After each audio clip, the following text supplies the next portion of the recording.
Our first reading this morning is Proverbs chapter 3, verses 13 through 18.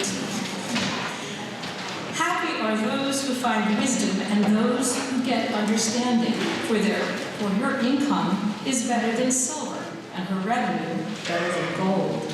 She is more precious than jewels, and nothing you desire can compare with her. Long life is in her right hand, in her left hand are riches and honor.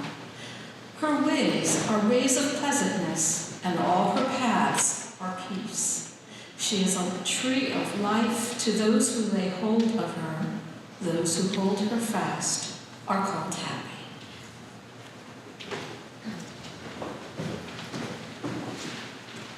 Our gospel reading for today comes from the book of Luke. It's in chapter 19. We are getting towards the end of the book of Luke, and soon Jesus will be entering Jerusalem on a donkey. I invite you to listen now to the word of God to you. He entered Jericho and was passing through it. A man was there named Zacchaeus. He was a chief tax collector and was rich. He was trying to see who Jesus was, but on account of the crowd he could not, because he was short in stature. So he ran ahead and climbed a sycamore tree to see him, because he was going to pass that way. When Jesus came to the place, he looked up and said to him, "Zacchaeus, hurry and come down, for I must stay at your house today." So he hurried down and was happy to welcome him. All who saw it began to grumble and said, "He has gone to be the guest of one who is a sinner." Zacchaeus stood there and said to the Lord, "Look, half my possessions, Lord, I will give to the poor. And if I have defrauded anyone of anything, I will pay back 4 times as much." Then Jesus said to him, "Today salvation has come to this house, because he too is a son of Abraham. For the Son of Man came to seek out and save the lost." This is the word of the Lord.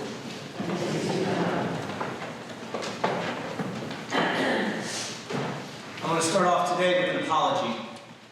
I am sorry that I don't talk about money more. I get it, yeah. Money makes us uncomfortable to talk about, doesn't it? It's something there is a taboo against talking about. We're not supposed to talk about money in polite company.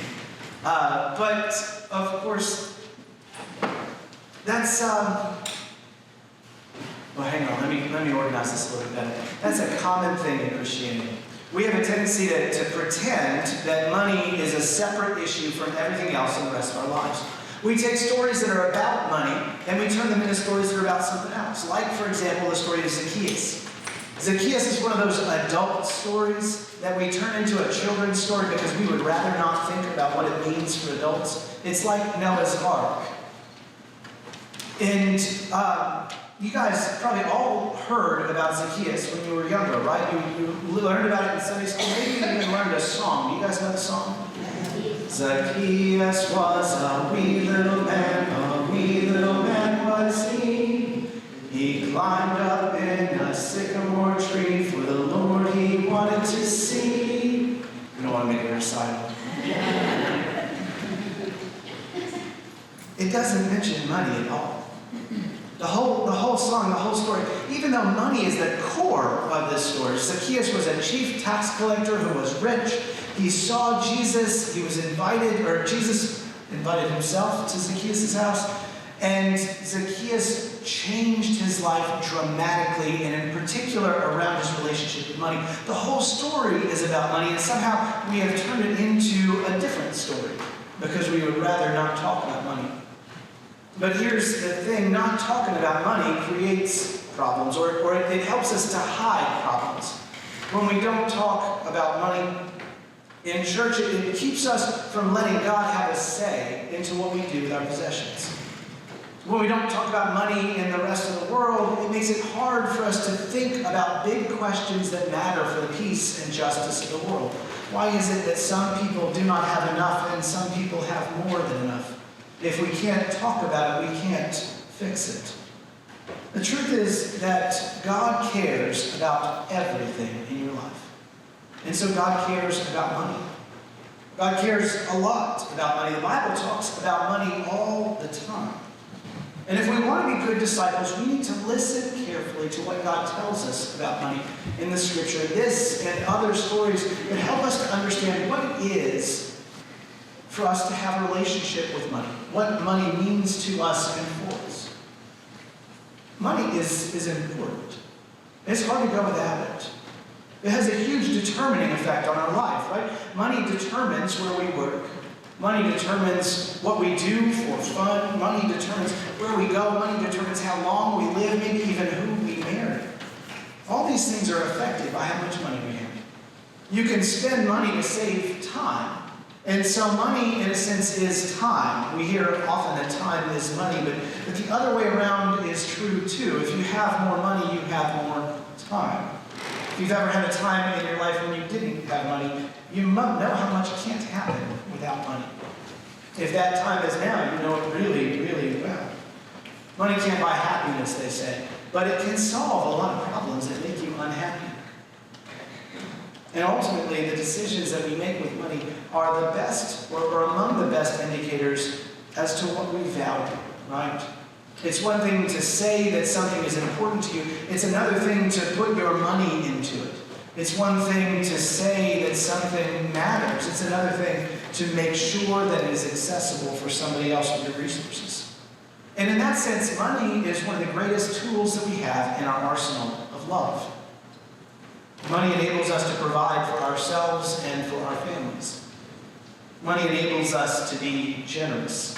A few dollars at the right time can be the difference between heat and no heat for somebody's house in the wintertime, between a place to stay and an eviction that will follow somebody for the rest of their lives. Money enables us to do ministry here, right? Everything that we do in this building is dependent on getting our mortgage paid, getting the bills covered, and then, of course, the budget for those things that we want to do. But money is also enchanting. That's the challenge of money, right? That's the problem that we have, is we can become enamored by money. And most of the time we don't become enamored by money itself, right? I don't think there are a lot of Scrooge McDucks out there who are swimming in piles of gold. What we get enamored with is what money can do for us, or what money can buy for us. Money can buy us security. We won't have to worry about retirement. We won't have to worry about our children. We can buy peace. We can buy freedom if we have money. We have the ability to leave a dead-end job. We have the ability to leave a dead-end relationship. We talk sometimes about domestic abuse, and one of the number one reasons that people don't leave abusive situations is because they are financially beholden to their abuser. It's money that keeps people in relationships that endanger them. We can become so enchanted by all the things that money can do for us that we give up a lot of our lives just to get more money. You got to work an extra 2 hours every day so you can buy more things for your kid, things that you will never get to see your kid play with because you're at work 2 hours late every single day. We can become so concerned at the thought that we might lose money that we make decisions that lead us to unhappiness. Here's a dream job for me. It could mean everything. I could do the thing that I want to do. I could make a difference in people's lives, but it would involve taking a pay cut. So I guess I'll just stay miserable. Maybe you've seen some of those articles that come out every once in a while about somebody who tells us how hard it is to live on just $450,000 a year. And they say, well, you don't understand. You know, we've got the apartment, and we've got to take our vacation. And of course, the schools are bad where we are, so we spend money on that. And I don't think any of them started feeling pinched, right? When they first got that paycheck, it felt like a lot. But the slow accumulation of things into your life slowly turn into necessities. And all of a sudden, you have people who are living paycheck to paycheck on a massive amount of money, more money than most of us will see in a year. The bottom line is that if we don't know what we're doing with our money, we're lost. The Bible tells us that being enchanted with money is dangerous. The whole story of the Exodus is a critique of wealth and the corruption effect of power. Pharaoh has everything. Pharaoh is the richest guy in the world, and yet he cannot seem to get enough. He has all of these slaves who are there to build all of these granaries. The Egyptians, the Hebrew slaves didn't build the pyramids. They built granaries to store more food to control the food supply so that Pharaoh could store up more wealth. He had all of this money, and yet it never felt like enough. He was terrified of the slaves that worked underneath him. And eventually he is crushed by his inability to let them go. You can read the stories in the books of 1st and 2nd Samuel and 1st and 2nd Kings in the same way, as parables of what happens when we let power determine our lives, when we let money determine our lives. And we don't need to get too deep into the prophets to find that the prophets have a lot to say, warning us about getting enchanted with wealth too. The prophet Amos calls out those who sell the righteous for silver and the needy for a pair of sandals. Anybody who has read the Bible gets it when Jesus says you cannot serve God and mammon, because there is a long tradition of suspicion around wealth and wealthiness because it is so easy to get enchanted by money. When we let money be our compass, we're lost. The needle points to the thing that is most exciting. It causes us to chase things that we don't really want. We all want simple lives, right? We want our lives to be less materialistic, but we keep up with the Joneses. We want life to be fair, but we will spend an astronomical amount of money to make sure that our kids have a leg up when it comes to going off into the world. I don't know if you guys are like this, but around this time of year, I start to watch those Hallmark Christmas movies. You guys know those, right? And you know what they celebrate is this idea of a simple homespun Christmas. That there's not that, it's not about the commercialism of it. It's not about the chaos that Christmas brings. It's about those simple pleasures of being around the people that we love, of loving God, and of that moment in which God comes into the world and into our lives. I watch all of these movies, and all they ever make me want to do is buy things. I got one of those Costco circulars. I circled everything on there. We want a simple Christmas, and yet somehow we're parading around through every single store. I'm going to be at Target like 20 times between now and December. Did you know that you could fit all of the people in America inside storage units that we have? Like if you add up all the square footage and all of the storage units in the United States, it's enough to fit every American in it? That's how much extra stuff we have. Yeah, it's wild. I think Zacchaeus was enchanted by wealth. He spent his days dealing with large sums of money. He took it as much home as he could reasonably claim. I don't want to get too deep in the weeds on this, but the way the tax system worked, at least until pretty close to that time, was they auctioned off the rights to collect taxes to a certain place. And so you would buy the rights to, say, Judea. And you would buy them, you would pay the Roman government. The Roman says, all right, we've got our taxes. And then you have the right to collect as much as you can collect. You could collect twice that. You could collect 3 times as that. Any dollar that you could beat out of somebody is yours. And that's why people hated tax collectors so much, is because the whole system was built on extortion, fundamentally. Now that tax system changed a little bit, and people who are called publicans might not have gotten to do that in Jesus' time. They might have instead just been moneylenders, people who were sort of absentee landlords who took bets on other people's livelihoods. But regardless, money was the center of Zacchaeus' life. He was paid in money that was earned by the sweat of somebody else's brow. The accumulation of money had become his identity. It had become his self-worth. His understanding of success was having more than he had yesterday. It was the focal point of his life. The problem was that for Zacchaeus it wasn't enough. This is always the problem with money. It always points us towards more. If we have a lot of money, we have to do what we need to do to protect protect that money. If we don't have a lot of money, we have to find a way to get some more money. It always points us to the solution to our problem is more money, more spending, more problems. In spite of all of this accumulated wealth that Zacchaeus had, he was lost. And we know that he was lost because he was looking for something else. He had some need that he couldn't get filled, some itch that he couldn't scratch with his wallet. When he heard that there was a famous rabbi, a famous teacher, a famous healer coming to town, he absolutely had to see this guy. That tells you how lost he felt. If he'd just been curious, he probably would have gone home when he discovered that the crowds were too thick and he was never going to get through. But instead, he did something bizarre, right? He did something weird and notable. He went off ahead on the road, and he, a grown adult, climbed up into a tree. Who's climbed a tree in the last 10 years? Right? It's a strange and uncomfortable thing to do. And it tells us how badly he felt lost, how badly he was looking for something else. Because however much money he had, it wasn't satisfying. However much he had directed his life by money, he was still lost. Being enchanted with money had left him empty and an enemy of the people that he wanted to be friends with. And up there in that tree, Jesus found him.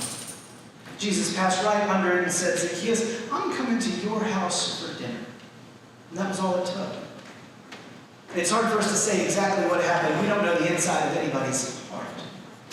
But I think Zacchaeus saw something unique there. I think Zacchaeus had spent his whole life being enchanted by money, and he found somebody who wasn't enchanted by money. Money that always ends up consuming us. He found somebody who was enchanted by God. Jesus was so enchanted by God that he gave himself up into full and total obedience. He didn't think about anything else. And he humbled himself, right? He let everything that he had go. He let himself be debased. He became a criminal, a terrorist, a bandit. All in the name of obedience to God. And because he humbled himself, because he obeyed, because he centered his life not on money or his future or his own self or selfishness, he found that living water through which we are never thirsty. He was lifted up into eternal life. He found the riches that Zacchaeus so badly wanted because he chose to obey, to center his life on God. He chose to be enchanted by God. And I think Zacchaeus saw that in him. Zacchaeus saw that man. He was up in his tree and he saw the one who would eventually become nailed to a tree. And he found something different. Something that made him think differently about his life. And almost immediately, he repented. He turned himself around. He said, look, half of what I have I will give to the poor. And if I've taken anything from anybody, I will give back 4 times as much. He was in a spiritual desert. He was trying to feed himself with something that would never satisfy. And then he found God. God who says, oh, everyone come to the waters. This is from Isaiah.